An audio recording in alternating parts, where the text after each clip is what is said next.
Welcome back to the Team Nerd Herd podcast, where our best advice is if you want to do it right, collect what you like. But on this segment of Dropping the Mic, it's read what you like and collect what you read all in one, guys. We are super excited to bring you another segment of Dropping the Mic with another creator on board. JR forgot him to put him in the back so we could announce him. But without further ado, let's go ahead and introduce our friend. You guys see him right down here, but you guys know our friend David Booher from Kanto. But today, y'all, we got an advanced reading to his new title with Dark Horse Comics called Killer Queens. Killer Queens. And we are going to go get through this title. We've read it. We got an advanced reading, guys. We're super excited. I know Alonzo's rocking and rolling in the chat right now, crowd surfing. But we got JR and myself here to go ahead and do the breakdown. And we got David here to go ahead and answer any of your questions that you may have. But let's go ahead and give a little roll call. JR, how you doing, my friend? How was Lady Luck? How did it treat you? Vegas didn't treat me too well, but I got to see Chappelle. I mean, you got to see the GOAT. That's all that mattered. Dropped a couple $100, but hey, it's well worth it. Still trying to recover. That's right. So that's why I didn't put you in the back room. Sorry, David, but you're too big for the back room. Let's be honest. He's like, nobody puts baby in the corner, dude. I was just going to say that, David. I was going to say, aren't you in the corner though, baby? Yeah, but look at this corner though. I know that's what I was saying. He beats us. He beats us. I know. Yeah, definitely. What you don't see in front of this is my office where I do all my writing and stuff. What you don't see in front of me is the TV that is like constantly on 80s Saturday morning cartoons from YouTube. It's like 4-hour blocks of just 80s cartoons, and I love it. Nothing's wrong with that. Now you're talking my language for sure. As long as there's some Looney Tunes in there too. Oh, definitely. I want to say that we'll get into it, but from what I read, I loved it. But let's go ahead and give a holler to the herd chat, and then we'll go ahead and talk about Killer Queens, y'all. So it looks like Alonzo was present early. Shout out to Comics and Pox, brother Alonzo, crowd surfing right now. Shout outs to Eric the Phoenix, brother Eric the Phoenix, rising from the ashes into the sky and spreading those wings, baby. That's a pretty high bar. Oh, you like that though? No, he's like, stop while you're ahead. Sparks Comics, my indie brother, David. I definitely recommend maybe talking to Sparks because Sparks has a lot of independent creators. He is my indie hermano, and he's doing great things on his channel. Awesome. Chewy, Jesus, ¿cómo está, papá? ¿Cómo está, papá? Comics, Stash 416. What's going on, my brother? How goes it? Jay Nunya Business. What's going on, Jay? Thank you for joining us, my brother. Okay, chat jumped on me. I'm sorry. Comics on the mind. Kirk, the captain to his own enterprise. Right then and there. All right. Lord Chuck's biggest little city collectors, y'all. Be on the lookout for their channel, 4 p.m. You know they rock that goodness. Harry old fat guy, Real Rude 6. My man Dave. Ooh, Lord Chuck's all up in the mix. All right. I can't help but laugh when I hear Harry old fat guy. I'm sorry. Yeah, don't look him up on YouTube. Whatever you do.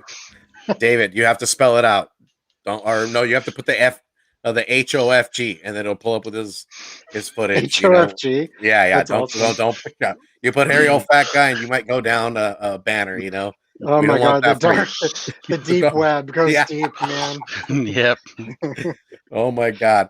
All right, guys, we got the herd chat all caught up, guys. So let's go ahead and break down Killer Queens. I just want to let you guys know we have writer David Booher here. So if you guys have questions, you guys know he's put out titles like Alien Bounty Hunter and The Most Epic Tale of Kanto, which, by the way, mark your calendars. Wednesday, it's coming out.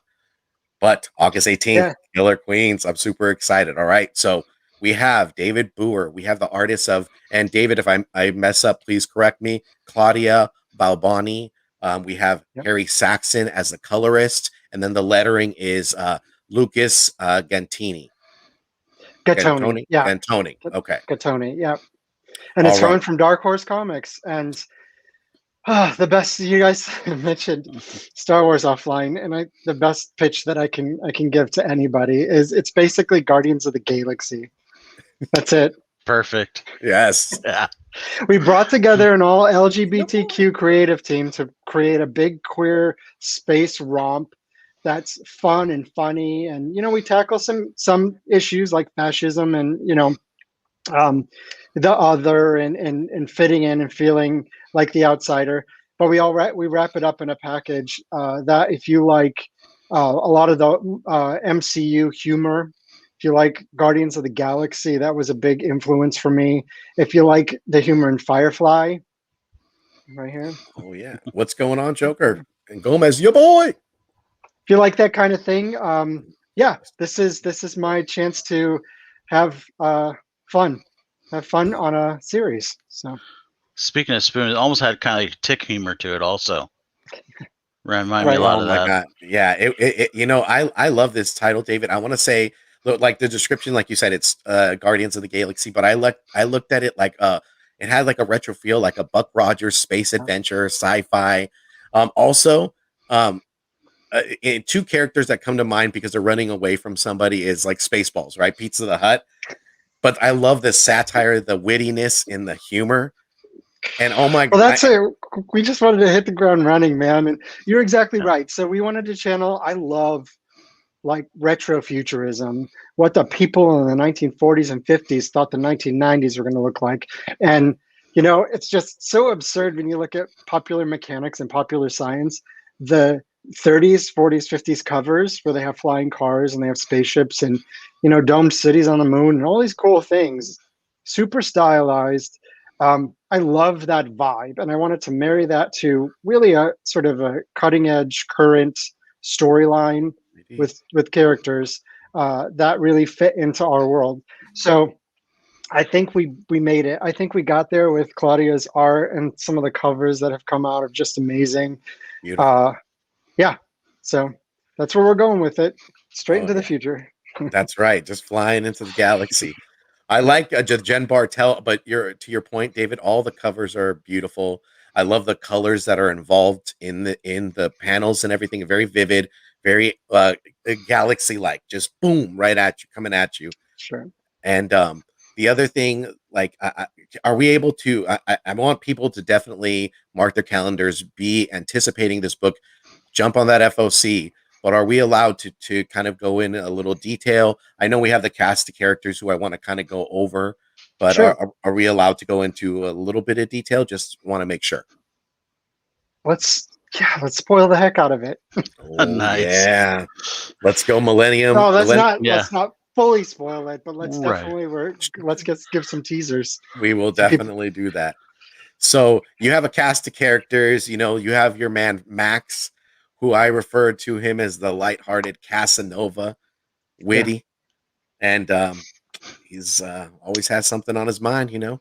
And that's definitely true. yes, Poor Max, he's full of one-liners, and he's just like this Casanova with his hormones that that right. at a level that past the age of 25 we've just all left behind. I mean, I don't know how old you guys Yeah. are, but Old enough. it's in the rear view. But I mean, some of those one-liners, like comedy. the talking about like asking guy like how to get out of the place, and the guy's like, I don't know. I'm like, well, it seems like from your Twitter or from your grinder thing, profile. Galactic, you're locked. Galactic Grinder. Just He's like, is there a back door to this place? How should I know? Max says, well, from your Galactic Grinder profile, you come here a lot. Like, a lot. and coming from Max at that point, you're already going like, dude's kind of a slut as is, and you're going. He's a slut Casanova. There's a better name for it, Jerry. He is a Casanova. There's opportunities pop up, and Max takes advantage of them. When you're Yes. flitting around the galaxy, man, sometimes you don't have Wi-Fi. Oh, I don't hate. I respect the game. It's the It's all future, good. but not the future, though. What's gonna unfold? I mean, Max, we're very surface level with him, in our discussion. But what's gonna unfold is that, that's masking a lot of insecurity and a lot of his inability to find somebody who he can connect to, and really, really have something serious. So he goes the extreme opposite direction. And then we have Alex, which is his foil, which she seems like she just doesn't want she's just like no relationships at all. You get anywhere close to me, and I'm gonna pull this laser pistol on you. So you got Max who gets close to everybody, and you got Alex who can't get close to anybody. And you know, as the issue goes, you see how these two find a way to work together. And I don't know how you guys feel about it, but I think they create great foils for one another. Yeah. Where Yep. Max is like, let's just run into this Lightly. gunfire, the laser fire. Oh yeah. That was so Her awesome. eyes closed, and Alex is like, "Give me your damn gun. I'm gonna do Yeah. this right." Oh yeah, I love Yeah. Alex. I love Alex' no nonsense attitude. She's take action.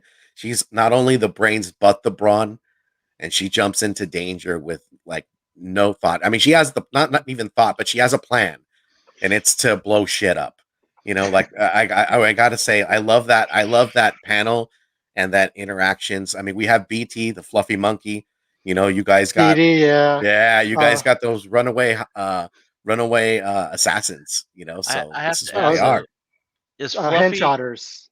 Yeah. Yeah. Is Fluffy kind of a nod when he gets a jetpack to flying monkeys to Oz?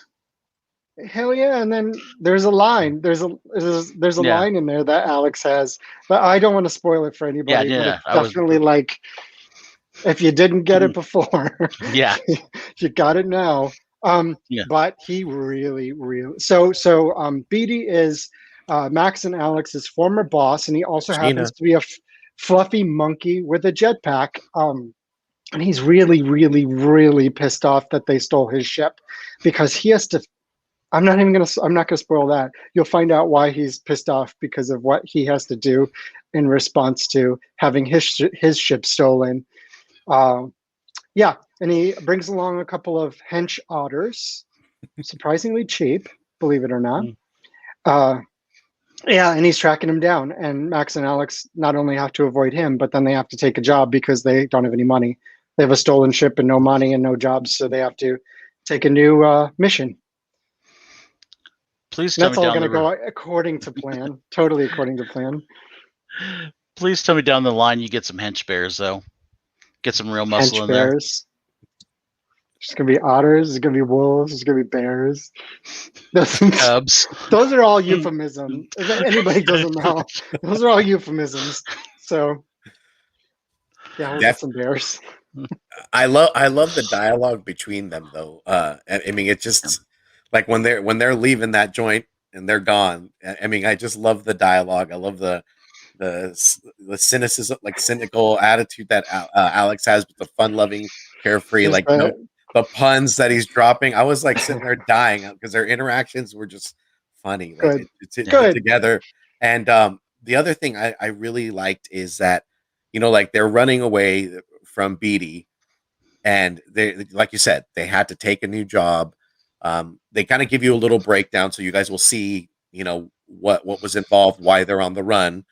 Which is great as well, because it really goes into detail. And then they go into a new job. The beauty about this is just like the way they improvise. Like between I like the part where Max kind of just left that uncomfortable silence when he was talking to where they were going to land before their mission. And he just broke that awkward silence. It was just hilarious. I mean, I simply love it. There's a beat an issue. There's a lot of moments, and it's 4 issues long, so it's not this huge long epic sci-fi space opera. We channeled all of the chewing the scenery and the over-the-top action and stories of Buck Rogers, and it's just guys and girls with guns going out there doing their jobs, and they're going to get it done, and that's why they're they were such great assassins. They're going to find a way to get it done. But there's definitely moments in the next 3 issues. I'm thinking about one in particular. That is there's an awkward silence that's really pretty funny.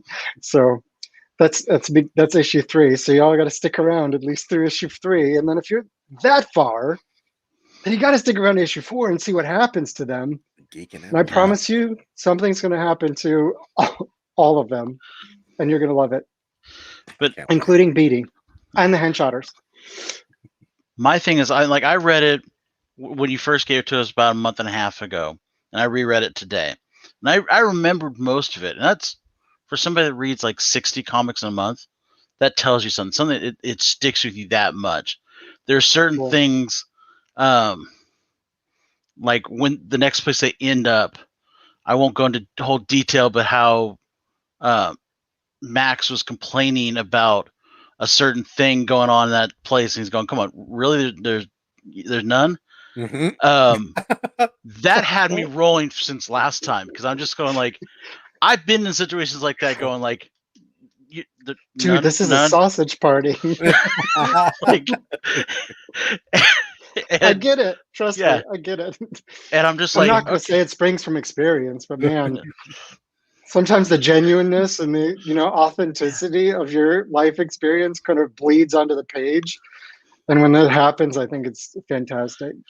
We have fun with it. It's really fun and tongue in cheek, but also, it's a story I really wanted to tell. The title and the characters have been around in my head for a long time, and it took a while to get to this point.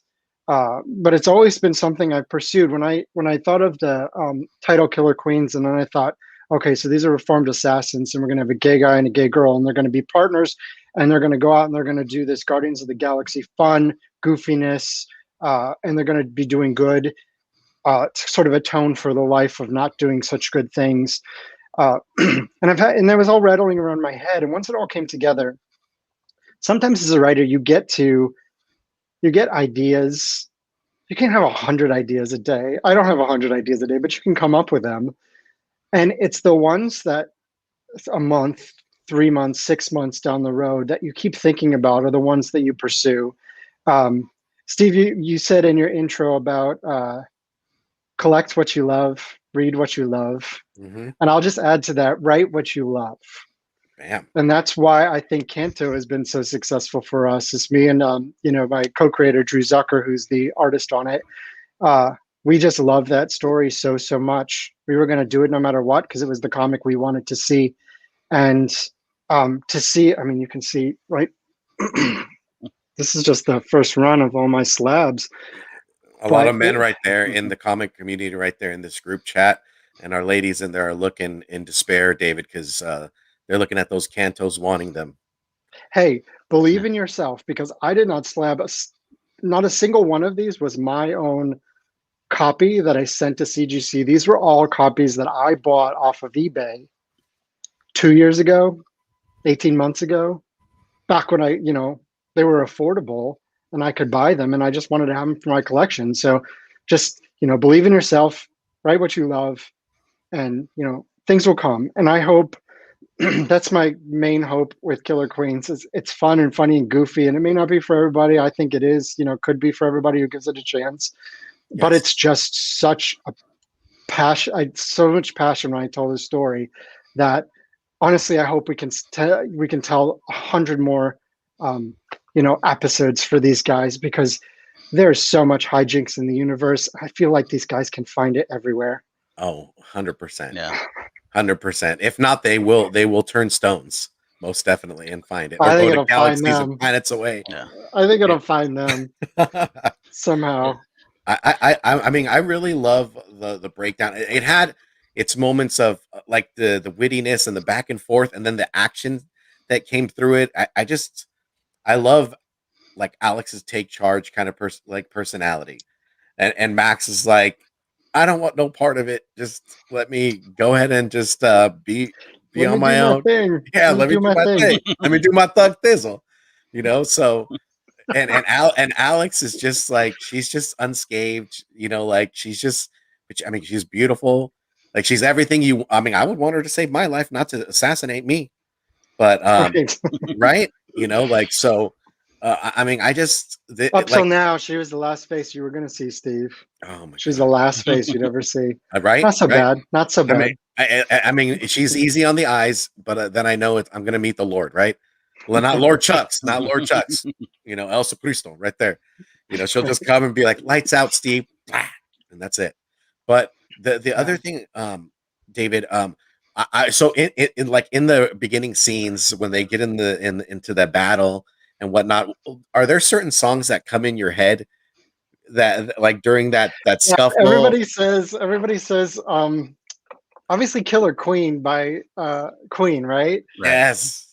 But actually the one that just continues to stick in my head, and my best friend said this and I thought it was so perfect, is the Queen song, Don't Stop Me Now. Yes. Yeah. I'm Yes. having a good time. Yeah, and I just think that whole first opening scene where tables are flipping and guns are blazing, and there's henchotters, and there's Max and Alex, and there's Beatty and his jetpack flying around, and there's bystanders, and they're just looking around at each other like, what the hell did we just get ourselves into? And then somebody hits the the old timey radio behind the counter with a laser bolt, and it starts playing the "Don't Stop Me Now," and then it's Oh, just love that. awesome, and it's just awesome. So, I can see the making fun of the Matrix, just doing Yeah. all kinds of cool stuff. Totally So awesome. that's Totally like, awesome. cross your fingers. That's the TV version of it, the Yeah. live action. As I was reading this too, because I have a cousin that's part of the LGBTQ community, and I have two cousins, and in reading it, I'm I've been on road trips with them and have died at the banter that we've had and stuff like that. It's been such great times. So as I'm reading this, like I'm trying to hear the voice in my head. I'm like, oh my god, I'm like, that just totally reminds me of my cousin, with the back and forths and the wittiness, Good. and and the other thing is it's just an action, like sci-fi, and Yeah, like that's I want to make sure that people understand that too. It's, all LGBTQ creative team, and the characters are queer, but it's not. I did not want to tell a story about coming out, bullying, you know, fitting in necessarily. I mean, there's all that's going to percolate through it, Yeah. but I just wanted to tell a story.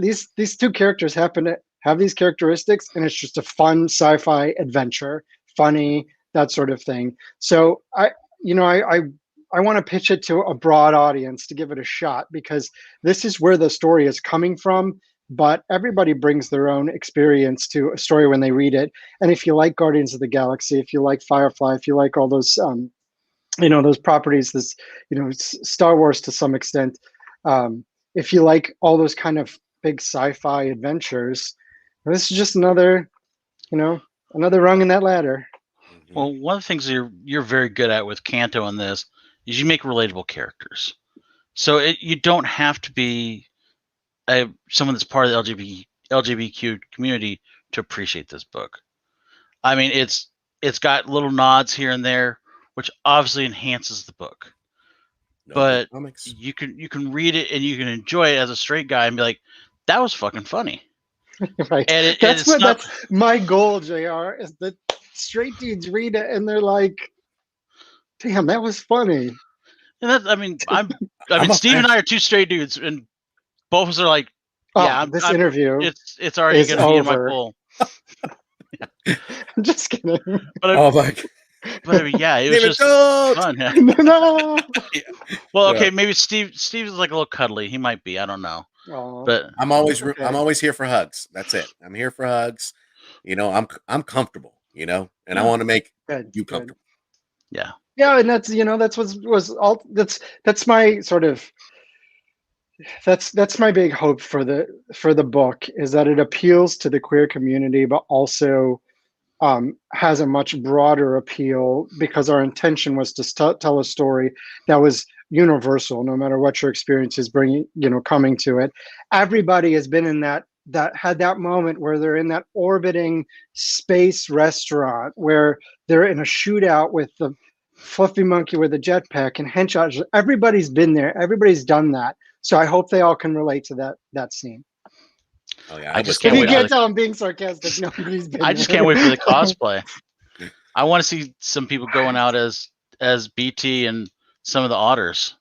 Oh yeah. Can Oh you dude, imagine? I want to see Max, Max. Alex, Max. Edie, and the Henchotters walk up to a table at a Comic-Con. Oh man, I want that fight scene reenacted.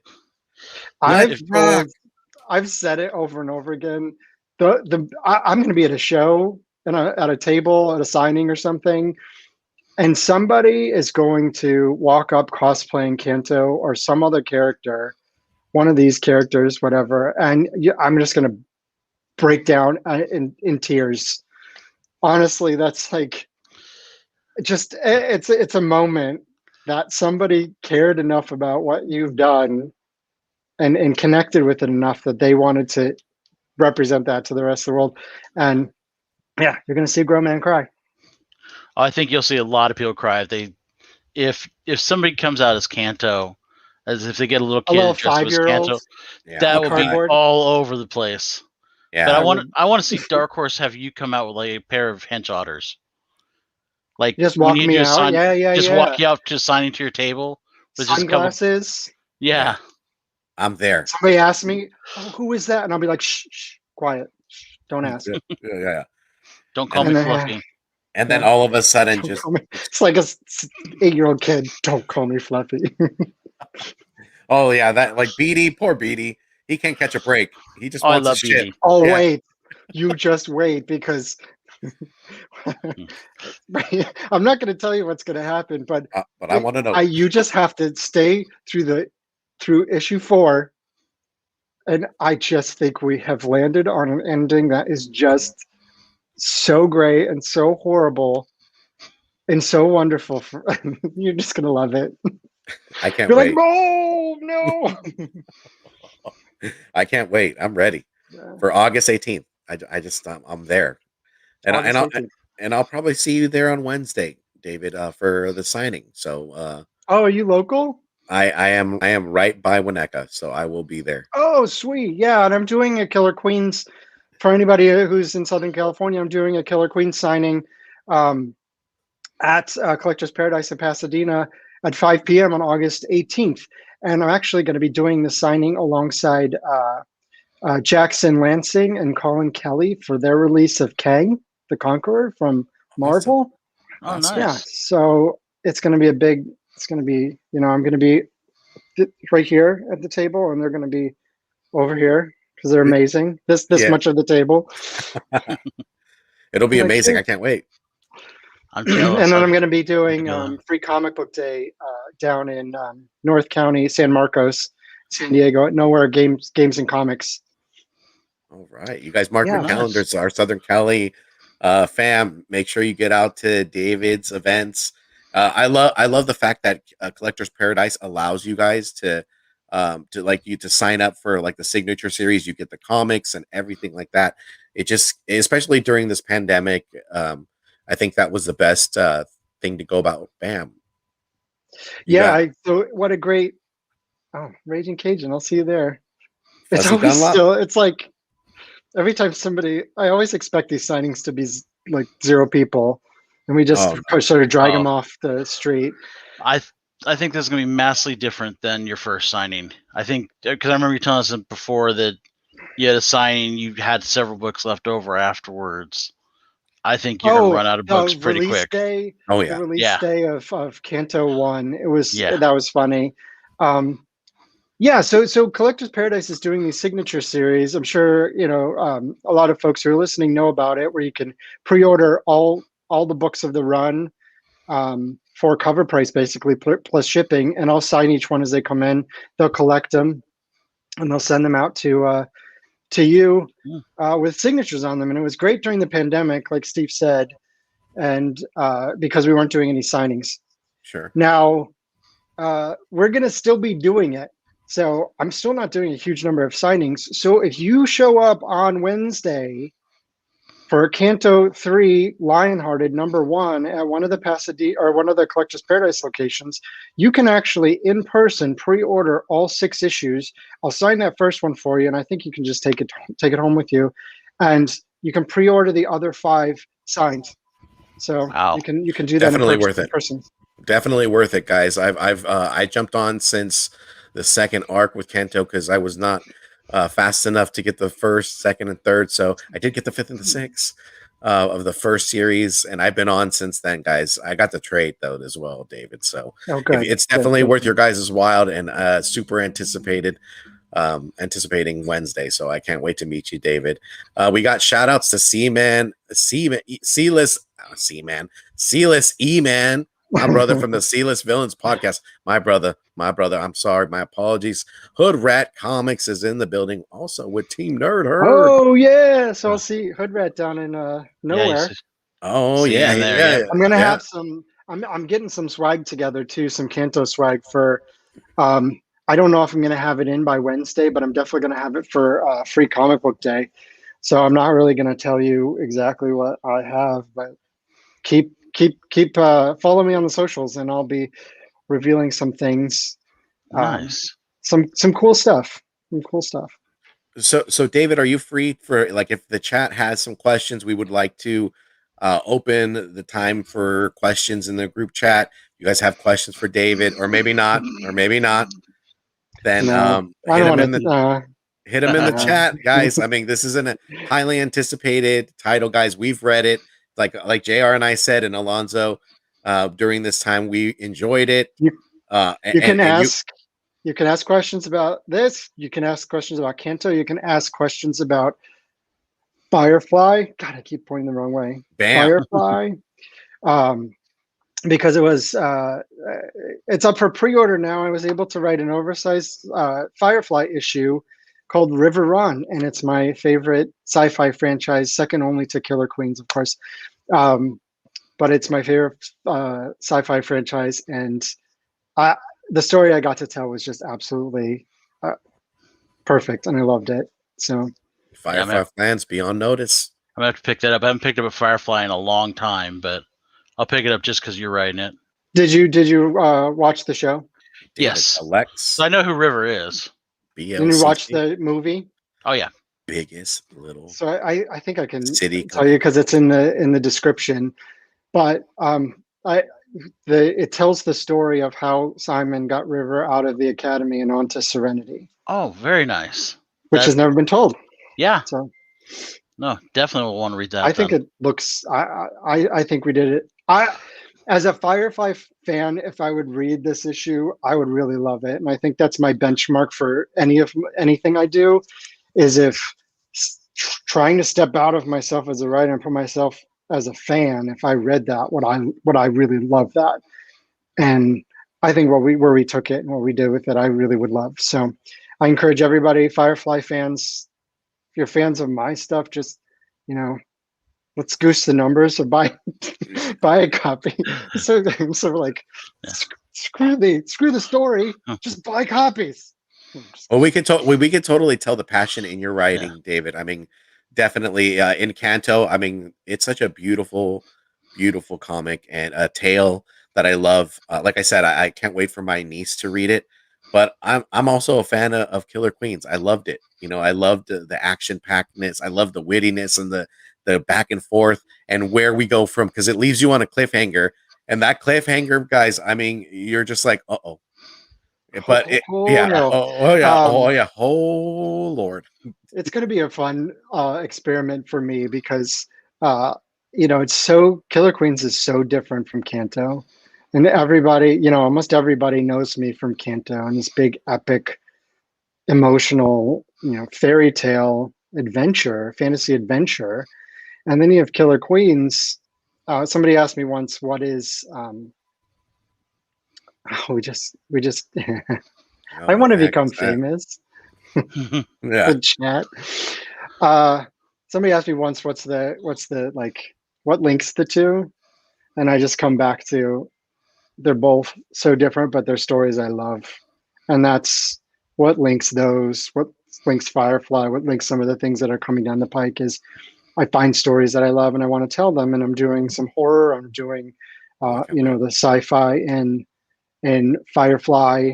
I'm hopefully going to be able to do another big sci-fi story in comics, and it's all about stories I'm passionate about telling, and so that's what links them all.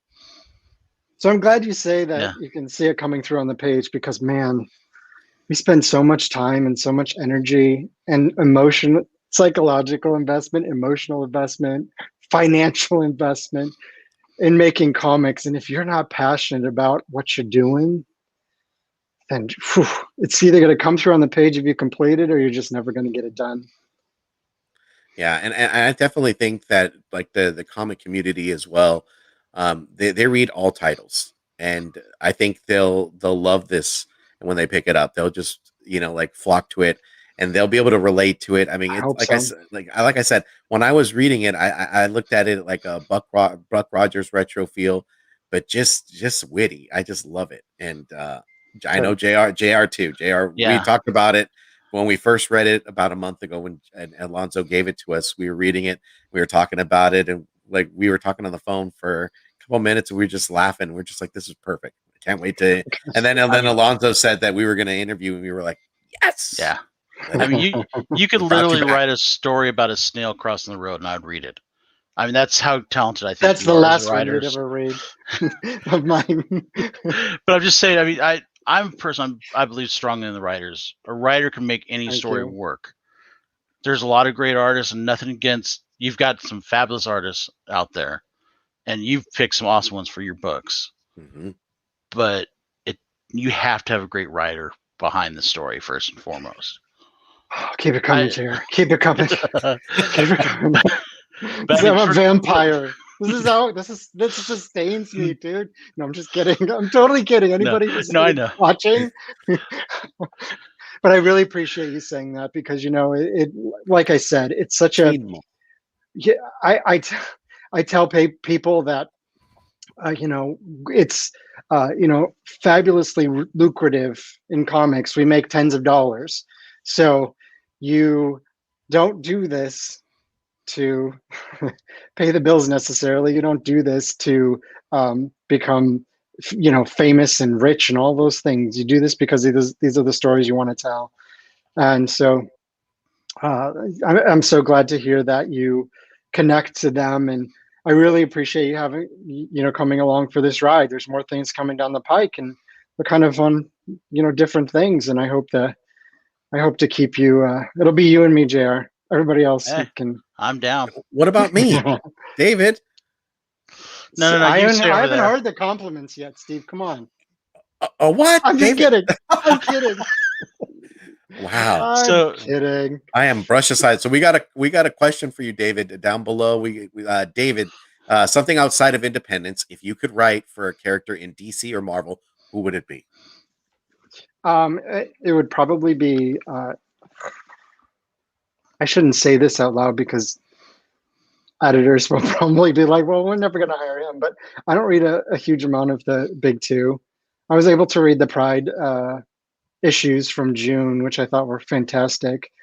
But it would be Nightcrawler, and I want to do an out of continuity, whatever's happening with X-Men or whatever. I just want to do a passion project Nightcrawler story that's like an 8-issue or 12-issue Tom King sort of treatment of him, deep dive into who he is, what he is, and how that factors into how he sort of finds his way in the world, and whether it's like a noir detective mystery or something period or whatever. That's what I want to do. I want to do a passion project outside of continuity that's just Nightcrawler, and I can do whatever I want with him. So Nightcrawler's strongly tied to religion. Would you play with that factor in there? I mean, you don't have to go into your story, but cool, because I would love to see that. That thing would be really awesome. There is, and this is my pitch for it. There is a fraught relationship between the LGBTQ community and the Catholic Church. And I think that's directly reflected in the fraught relationship between Nightcrawler and the Catholic Church. Oh, yeah. And I think channeling that real world relationship, and X-Men, of course, is an allegory for for queer people. Yeah, for racism. And queer people, yes, same thing. Yeah, so it's so interesting because it's like, it's both of those things, because some mutants can pass, like a lot of LGBTQ people can pass, and there's a lot of mutants who can't pass. And so you have the racist aspect, you have the LGBTQ, the homophobia aspect of it, And I think taking my own personal experience growing up as an LGBTQ person and channeling it into how Nightcrawler approaches who he is and how he approaches the world is the way I would go into the story. So that's my pitch for it. If there's any Marvel editors listening, that Listen sounds up. amazing. Let's chat, right? As a diehard X-Men fan, I would love to hear that story. I mean, like 30 years of X-Men, so I think that'd be an amazing story if Marvel ever had the balls to let you write that story. I mean, we'll see. Yeah. It's all about opportunity, and keep doing things like Killer Queens, and if everybody buys a copy, then it'll be another calling card to maybe bigger and bigger things at DC and Marvel. We'll see. Ayo, Paulé. Yeah, you got the group chat. Lonzo says he would like to see it. Same with brother JD Jorge. He would love to see it. Yeah, come on, Marvel. I can already picture so it's adult. So this is the cover. It's adult Nightcrawler, and all you see is him in. It's like the 1940s. So he's in a suit, but all you see in the foreground of the cover is his like one pant leg, and he's holding like a briefcase, but an old timey one. So it feels like it's the 1940s or 1950s. And in the background, it's like in the distance there, it's like raining or something, and there's a car, and it means something. I don't know exactly what, but then the only thing to tell you that it's an actual Nightcrawler is his tail is in the frame, and it kind of comes around and frames the suitcase, and that's kind of our introduction to this is an X-Men Nightcrawler story, but it's not. It's something different. It's something new. Kind of reminds me of like the old question books. When DC did question how they would draw him and stuff. Right. I see that. But I love that idea. It's so grounded in our world, and then there's just that one piece of weirdness, which is Nightcrawler's tail coming into frame. Yeah. That would be awesome. That sounds like an awesome opening. Marvel, if you're listening. Yeah. Well, that is the case. It says Banff Industries or something. Just over the top. Banff religion. Yes. Yeah. Well, David, can you tell the herd where they can find you, what projects are coming up, and sure, what else is next for David Booher? So you can find me on all the socials, Twitter at David Booher, Instagram at David M. Booher. You can, if you're into it, you can find me on Facebook. You can find Canto at Canto Comic on both Twitter and Instagram. You can find Killer Queens at Killer_Queens_comic on Instagram, or you can just follow it through my Instagram because I am posting, nonstop about promotions. Canto 3, Lionhearted #1 comes out this coming Wednesday. There's 3 different covers that are coming. Main cover, the 1:10 ratio incentive, and the 1:25 ratio incentive. The 1:10 is by Connor Nolan, great fantasy artist, and the 1:25 is by the one and only Jorge Corona, who is best known for Middle West, I think, and his new collaboration with Scotty Young in The Me You Love in the Dark. Oh yeah, I think that's the new Scotty Young title, right? Yeah, so Jorge is the artist on that one. There will be, keep an eye out because we just revealed the Canto 3 Lionhearted #1 San Diego Comic-Con variant exclusive. So follow IDW for the details about how to order that.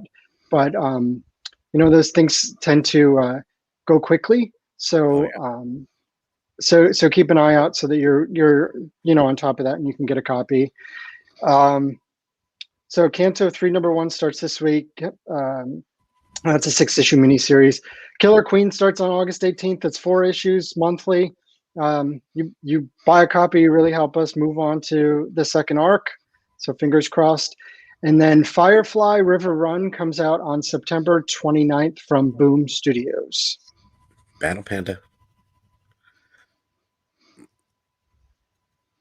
I think you got the herd hype and ready to follow you, David. And we are And fans, then, guys. Definitely support David Booher. We love him. and then Nightcrawler 1946 comes out in 2025. I cannot wait. Put me Yeah, down. Put it on my So pull. I don't want anybody this is all hypothetical. There's nothing in the works. Don't anybody speculate about that. I don't want to get in trouble. So yeah, there's some good things coming down the pike. All right, all right. And with that being said, guys, that is our time for today's show. We want to thank you guys for joining us. We want to thank David Booher for joining us. David, again, thank you so much. We're going to have you back on for Canto towards the end because I want to read those 6 books. We'll have you back on. I cannot wait. Yeah, it could be on any show. You could be. You know what? You're going to be an honorary Team Nerd Herd Host. member. That's what. Yeah, yeah. You want to? Hey, hey, Done. Jr. I guess I'm out because he's taking my hosting abilities because I You have do a none. better job. Oh my God! Don't make me Wow. choose, you guys. Don't make me choose. David. Oh no, you're I in the said slot. he would go. Yeah, I mean, It's yeah. just- He's sending my bags out the way, and I'm going. JR's compliments were all leading up to this moment. Steve, you're out. I've I been just put you in the back replaced. room real quick. Bye, guys. Thank you so much. Yeah, thank you so much, you guys. I always love coming on the show. It's always such a great time. Yeah, and I'm really hyped. If you're in Southern California, come out and see me and Steve on Wednesday. Winnetka, North Hollywood, Collector's Paradise. Damn, definitely go on there. Support my man David Booher. And with that being said, JR, go on and take us out. If you want to do it right, collect what you like.